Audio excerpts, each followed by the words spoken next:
Donc on va cette fois-ci s'intéresser à la question de quelques combats de la CRIRAD. Donc d'abord les mines d'uranium, la question des mines d'uranium, tellement de rapport entre Tchernobyl et les mines d'uranium. Du coup, Bruno, pourquoi la CRIRAD s'est-elle intéressée aux mines d'uranium? Alors, merci Julien. La CRIRAD s'est intéressée aux mines d'uranium parce que sans mines d'uranium, il n'y aurait pas de nucléaire, premièrement. Et deuxièmement, parce que plusieurs dossiers ont attiré l'attention de la CRIRAD à cette époque, c'est-à-dire, disons, le début des années 90. Et le point commun à tous ces dossiers, le site minier de l'Écarpierre en Loire-Atlantique, les sites miniers de Bessines-sur-Gartempe en Haute-Vienne, par exemple, ou plus tard le site des Bois Noirs dans la Loire, le point commun, c'est que des citoyens, voire des élus locaux, ont fait appel à la CRIRAD parce que on leur propose, ils avaient pris conscience du fait qu'il y avait des projets de leur ramener des déchets radioactifs venant d'ailleurs sur leur site. Et grâce à eux, à leur mobilisation, au travail qu'a pu faire le laboratoire de la CRIRAD, travail parfois juridique, je vois Corinne qui rentre dans la pièce, donc je vais lui rendre un petit peu hommage vite fait. C'est elle qui a fait les premières études juridiques pour montrer la dangerosité réelle des déchets radioactifs des mines d'uranium, par exemple à l'Écarpierre, mais aussi en Limousin. Et puis le travail d'analyse d'échantillons. Donc le point commun de toutes ces mobilisations, c'est que la CRIRAD a pu montrer, illustrer ce scandale des mines d'uranium, où par exemple en Limousin, des résidus vraiment très radioactifs, dans le sens plus de 100 000, plus de 500 000 becquerels par kilo, des résidus des mines d'uranium ou des usines d'extraction d'uranium étaient transportés par exemple par camions non bâchés pour aller les balancer dans une ancienne carrière, et ces résidus tombaient par exemple sur la route, et une famille qui vivait au bord de la route, là je parle de Bessines-sur-Gartempe en Haute-Vienne, nous a envoyé au labo, à l'époque c'est vieux, un échantillon grâce à des associations locales, et c'est comme ça que la CRIRAD a pu commencer à comprendre ce scandale des mines d'uranium, c'est-à-dire que des déchets très contaminés par l'uranium et tous ses descendants radioactifs étaient traités comme si c'était des déchets pratiquement d'ordures ménagères banales. Voilà, alors dans ce propos introductif, je voudrais vraiment rendre hommage à tous ce qu'on appelle aujourd'hui ces lanceurs d'alerte ou ces citoyens engagés. Alors, si je commence, je vais en oublier, mais par exemple, je pense à un instituteur, Thierry Lamiraud, qui s'est beaucoup battu sur la question des mines en Limousin, par exemple. Je pense à toute l'équipe, Jean-Marie Pasquereau est là, par exemple, de l'équipe de l'Écarpierre, Moi des Sèvres pour l'avenir. Je pense à, on en parlera tout à l'heure, Chantal qui est à la table sur les mines de Bretagne. Je pense à Arlette Maussan sur les sites des Bois Noirs et d'autres. Mais je crois que je suis en train peut-être de déraper sur le texte du collectif Mines d'Uranium, n'est-ce pas? Alors peut-être juste pour que ça fasse la transition, c'est que au bout d'un moment, compte tenu du nombre de sites miniers qu'il y a en France, puisqu'on parle de 200-250 anciennes mines d'uranium, il a été très important de créer une fédération, un groupe qui s'appelle le collectif Mines d'Uranium, et on reviendra sur cette importance du travail mutualisé quand on parlera de Malvésie et du collectif Vigilance Malvésie. Okay. Merci Bruno. Merci.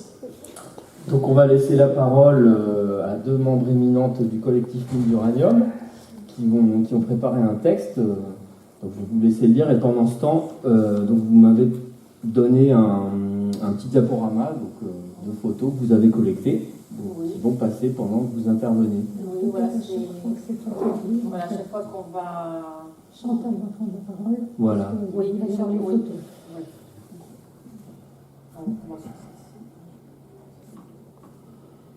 Voilà. Donc le collectif Mines d'Uranium, c'est 14 ans de force collective.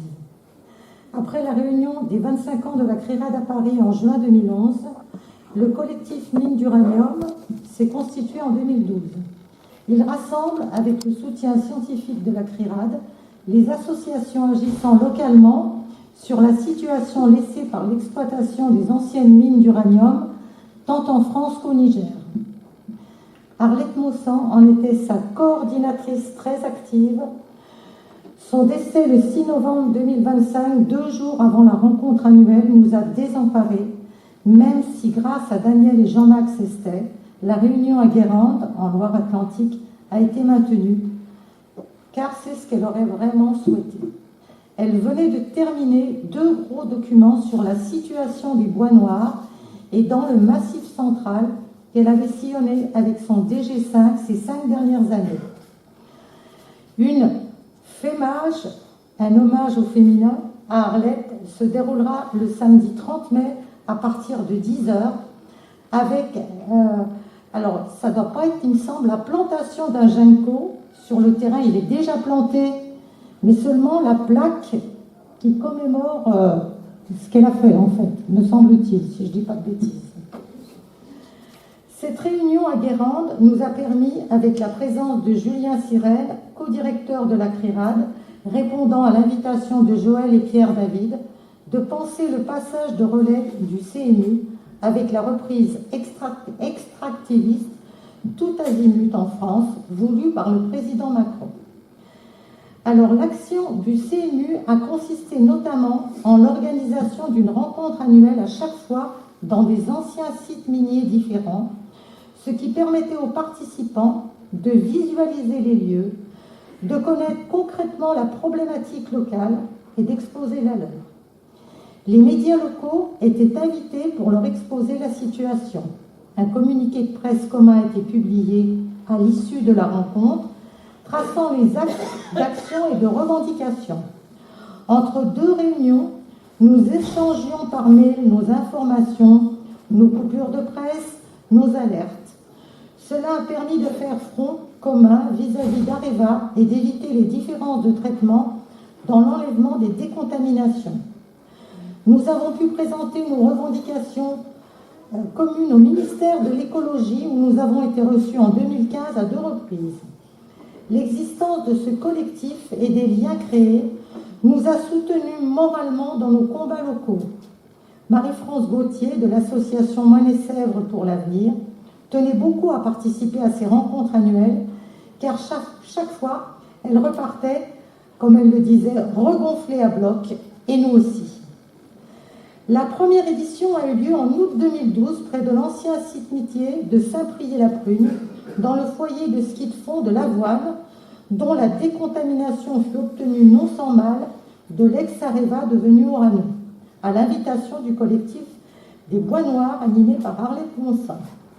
Cette première édition a rassemblé 14 associations de l'Ouest et du Massif central, ainsi que l'ONG Aguirre-Inman du Niger. 4 autres rencontres auront lieu à l'Avoine, près de ce site, en 2017, 2021, 2023 et 2024.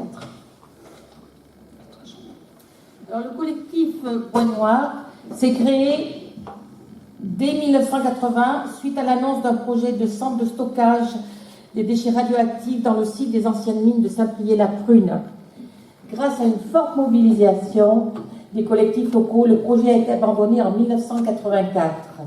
Puis ce sera le long processus de devenir de la friche industrielle constituée par l'ancienne mine de traitement, l'ancienne usine de traitement démolie en 2006 et le confinement des 1,3 million de tonnes de résidus radioactifs qui sont dans le Grand Bassin, actuellement recouverts d'eau, avec des problèmes de pollution et de tenue de barrage toujours pas résolus.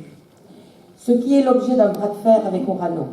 Ce sera un dossier important pour la CRIRAD, à qui le collectif des Bois Noirs demandera une expertise suite à la conférence de Bruno Charéron en août 1996. Suivra une double expertise présentée en 2003. Une autre suivra en 2008 concernant la station de traitement des effluents grâce à une subvention du Conseil régional Rhône-Alpes.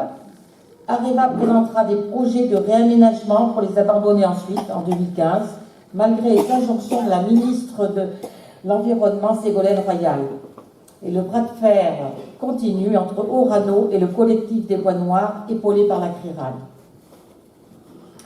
Alors l'année suivante, en 2013, le CNU s'est réuni en Corrèze, à Aurillac, à l'invitation de l'ADEX, Association de défense de l'environnement Xintri, ce qui a permis de faire connaître le site de Saint-Priest et les difficultés d'obtenir l'enlèvement des stériles radioactifs de la part d'Areva.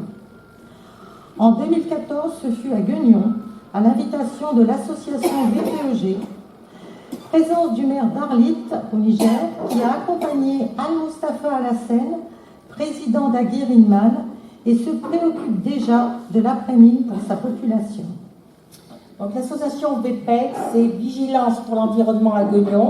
Elle est créée en 2009 lorsque l'émission d'Élise Lucet, Pièce à conviction, le scandale uranium, le scandale de la France contaminée, a mis en lumière la pollution radioactive qui a impacté différents lieux de la ville, notamment les berges de la Roue, les terrains justant d'ICPE, le parking du stade Jean Laville et ses alentours.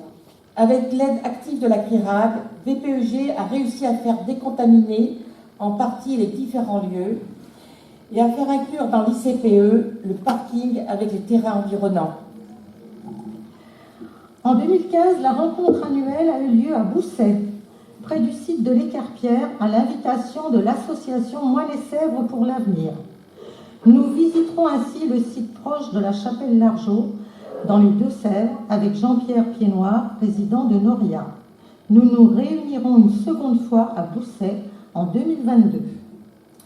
Donc l'association Moine-et-Sèvres pour l'avenir s'est créée en 1991 suite à la fermeture du site d'extraction et de traitement de l'uranium à l'Écarpierre, près de Gétigné, sur la commune de Gétigné, et pour ne pas accueillir les déchets de thorium de La Rochelle. Déjà 11 millions de résidus miniers sont stockés, ce qui crée inévitablement des pollutions difficiles à contenir. À 2 reprises, en 1991 et 2009, l'association a empêché, avec l'aide de la CRIRAD, la réutilisation de stériles miniers et a été vigilante lors de la création de parcs photovoltaïques. En 2016, la rencontre annuelle s'est tenue à Pénestin, en Loire-Atlantique, près de l'ancienne mine sous-marine de Piriac, la plus riche de France en teneur d'uranium, à l'invitation de Cap Radioactivité et de pays verts, blancs et noirs. Nous y reviendrons en novembre 2025 à Guérande. Donc c'est en avril 2014 qu'un groupe de citoyens effectuera des mesures de radioactivité dans cet endroit autour de Guérande, et c'est ce qui fondera l'action du collectif Cap Radioactivité qui interpellera Areva sur le sujet.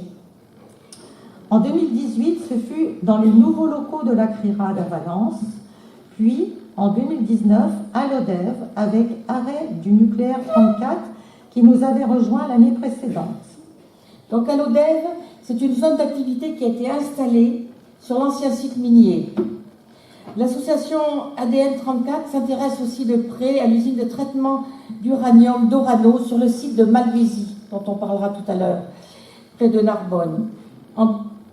En 2019, une action carte postale site minier du CMU, animée par Arlette, a été menée à Saint-Étienne lors de la consultation pour le PNGMDR, Plan national de gestion des matières et déchets radioactifs. Nous n'avons pas été dans la Creuse, ni dans le Cantal, ni dans le Limousin, ni dans le Puy-de-Dôme, ni en Bretagne, dans le Morbihan ou dans les Côtes d'Armor, ni au Niger, mais leurs représentants ont parlé de leurs problématiques. Pour la Creuse, c'est Jean-Pierre Mine, président de Oui à l'avenir, qui est venu à plusieurs reprises exposer la situation méconnue de sa région. Antoine Gatté, juriste à Sources-et-Rivières du Limousin, était venu à la première rencontre. C'est à Bessines, dans le Limousin, qu'est stockée la plus forte quantité de résidus miniers, une trentaine de millions de tonnes de résidus. Marcel Brognaud, président de Puy-de-Dôme Environnement, a mené une lutte opiniâtre aidée par la CRIRAD pour faire reconnaître les pollutions radioactives, notamment dans la cour de l'école de Lachaux. Il connaissait le dossier sur le bout des doigts et avait obtenu le financement d'un DG5, c'est un détecteur gamma, en 2006 par le Conseil régional Auvergne, ce qui permettra aussi au collectif Bois Noir avec Arlette de réaliser de nombreuses mesures. Il est décédé peu de jours avant Arlette. Il avait appuyé la création du collectif Mine d'Uranium lors d'une réunion préparatoire avec Arlette à son domicile. Dans le Cantal, ce sont 2 associations, Nos enfants et leur sécurité, présidée par Huguette et Georges Hague, et Pour notre qualité de vie, présidée par Annie et Gilbert Audit, qui ont notamment saisi les tribunaux pour faire reconnaître et cesser des situations scandaleuses dans le site de Saint-Pierre-du-Cantal. Mesuré et dénoncé par la CRIRAD, comme un mur d'escalade sur le mur de concassage du minerai et un terrain de foot sur la plateforme. En Bretagne, l'association Rose-Glace s'est créée en 2008 suite aux mesures de radioactivité effectuées par André Paris, dont on a parlé tout à l'heure, dans la concession de Lignol, dans le Morbihan, démentant les affirmations en janvier 2005 de réhabilitation parfaite de la Cogema. Dans les Côtes d'Armor en 2012, c'est l'association Sortir du nucléaire Trégor, grâce à la perspicacité de Gaël Vidal, qui débusquera des pollutions radioactives parmi une quarantaine de sites oubliés, qui étaient des recherches ou débuts d'exploitation non répertoriés dans l'inventaire officiel Mimosa. En 2019, le journaliste Larbi Benchia réalisera le documentaire Bretagne radieuse, diffusé sur France 3.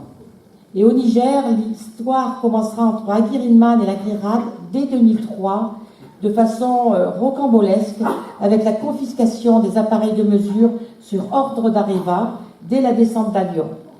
Néanmoins, plusieurs missions y seront conduites, obligeant Areva à créer notamment un observatoire de la santé. Alors, le bilan.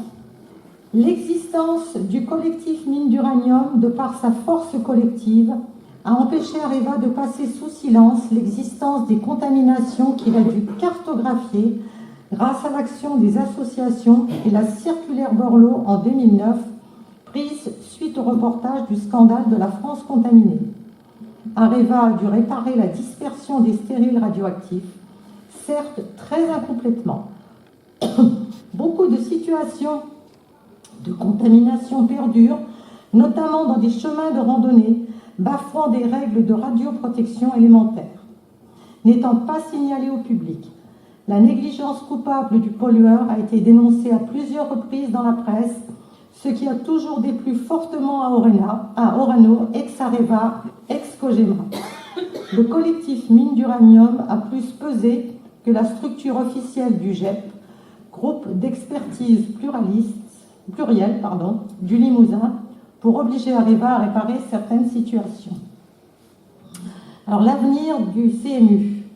Le collectif Mines d'Uranium est à une croisée des chemins où, après 14 ans d'existence, il va lui falloir imaginer son devenir pour passer le témoin aux générations plus jeunes, conserver la mémoire sur des anciennes mines qui laissent des pollutions éternelles, peut-être les répertorier en utilisant des outils informatiques qui mémorisent les mesures de DG5, détecteurs gamma, et leur position GPS.